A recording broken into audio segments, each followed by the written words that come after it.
Voilà, il n'y a pas assez d'impôts pour les insoumis, donc c'est vrai que les insoumis veulent 180 milliards d'impôts, donc 2,5 milliards d'impôts, c'est pas assez pour les insoumis, mais par contre c'est suffisant pour LR et puis pour Édouard Philippe.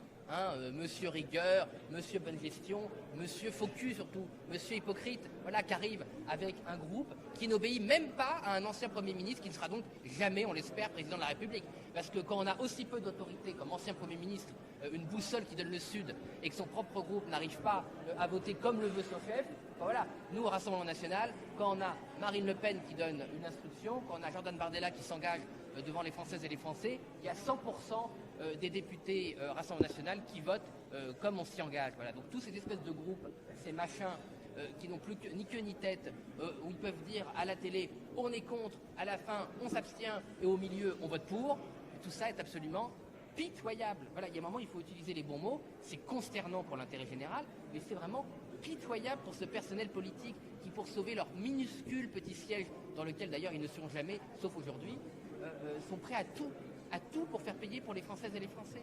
Mais c'est hallucinant. Et ça réserve le pire pour ce qui est du budget général. Où là, ce ne sera pas 2 milliards de hausse d'impôts, ce sera, on le sait déjà, 19 à 25 milliards de hausse d'impôts, plus les impôts déguisés, notamment sur le carburant.